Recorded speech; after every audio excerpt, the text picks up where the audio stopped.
El 62 és l'any sant dels valencians, perquè Fuster publica 3 llibres de temàtica, diríem, cívico-política. Nosaltres, els valencians, que és el primer, és un llibre que l'encarrega Max Kanner, perquè començarà una editorial que se dirà Edició 62 i Fuster se posa i l'escriu en 3 mesos.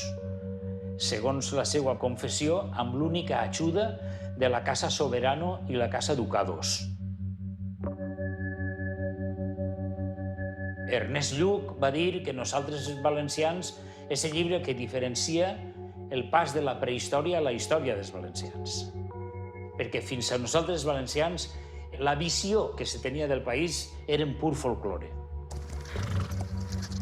Nosaltres valencians és una visió del País Valencià des del segle XIII fins als 60 d'una perspectiva crítica, és a dir, intentant eliminar tota aquella colla de tòpics, aquella visió localista, provinciana, espanyola, sumissa.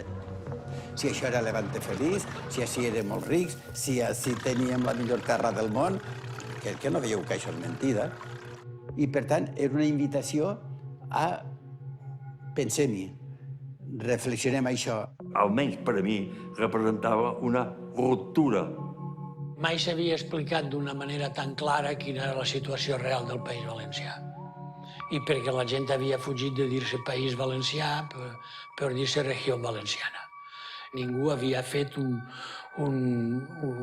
estudi personal, però també col·lectiu, de què podíem ser i què érem els valencians.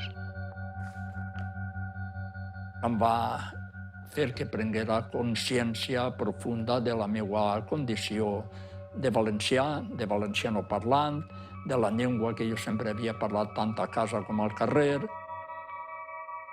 Algú que és capaç de crear en 2 mesos una obra com nosaltres els valencians, que és una de les obres més importants i definitòries de la nostra cultura i de la nostra literatura, són coses que passen poques vegades. És com quan penses que l'Empire State es va construir en 11 mesos, no? Són coses que passen poques vegades, però de tant en tant passen. Però, clar, els valencians no llegen. És que no llegia ningú en català. Els valencians, en canvi, llegen el País Valenciano perquè està escrit en castellà.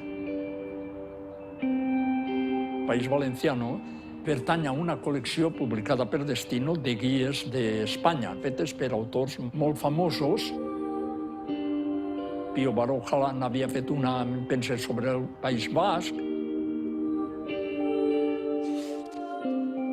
És una guia que explica el país per gent de fora i per gent de dins que no coneix el seu país. Molt divertida, molt àcida, com tot el que fa Fuster, però és una guia, tu, ja està. Hi ha un tipus de país que Fuster l'emprenya, que és el país de només folklore. Tenemos empedernida la mentalidad interesada, avara, mezquina del labrador y su ambición timoratamente terruñera. Nos deslumbran y embaucan con facilidad el primer charlatán o el primer titiritero venidos de fuera. Y como pueblo rural somos, en fin, un pueblo sedentario. Ha de angustiar mucho el apuro para que los valencianos abandonen su tierra. Jo diria que estic plenament d'acord, i més en aquella època. Jo entenc que hi hagi gent que es poguera ofendre perquè al final no mola quan t'assenyalen i te trauen els defectes, no? Jo crec que també és un poc provocador. És a dir, que la crítica la fa des de l'autocrítica. És ell mateix, un valencià, el que està escrivint aquestes coses. I moltes vegades també és una crítica a les classes dominants, que havien fet de la terra, o de la gent de la terra, una imatge idealitzada. Perdó, o sigui, com que sempre estic en el tema de les xarxes, però imagineu això en Twitter. Jo estava pensant... Li hagueren cancel·lat, Fuster cancel·lat, haguera sigut... Va somoure un poc la societat valenciana, no? En el bon i en el mal sentit, vull dir, sectors que estaven en ganes de reconèixer en aquesta visió i sectors que estaven disposats a matar. Una gran part de les forces vives es van posar en contra del senyor que havia escrit esta guia del País Valencià. I s'inicia una campanya anti-Fuster per prohoms de la política valenciana i del periodisme valencià molt de dreta.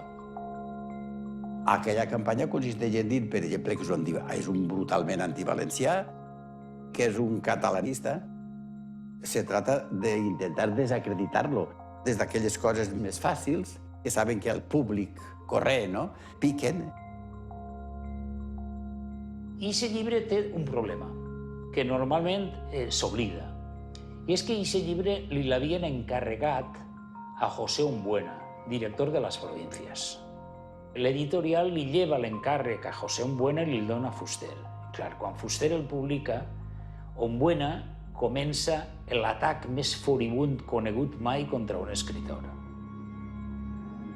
Hi ha una reacció furibunda, però va ser una reacció terrible, Fins al punt de que el van cremar en una falla. Bueno, el van cremar en Fitge, clar està, no?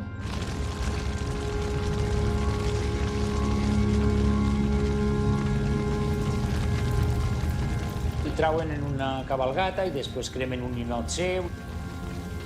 Això és un acte inquisitorial. Això no és una broma, no és una metàfora innòcua. Anem a per tu. Quina falla et van cremar? No, em van cremar amb una petita falla ambulant que feien una gran desfilada, que es diu la cabalgada de Ninot. I em van cremar davant mateix de l'Ajuntament de València, on des del balcó presidien totes les autoritats, des de l'arquebisbe fins al governador, els alcaldes... Van aplaudir tots? Segurament, sí, jo no hi era. Encara que m'hauria agradat molt veure-ho, saps? Et van cremar perquè... I a partir d'aquesta època és quan a Fuster el declaren bête noire, no? La bèstia negra dels valencians benentesos. Se queda en el País Valencià sense lloc on publicar. I se queda sense ingressos i sense capacitat ni tan sols de contestar. Li va suposar l'apartheid en València. Va ser l'apartheid, ell escrivia en el Levante, em pensa, una pàgina que va desaparèixer.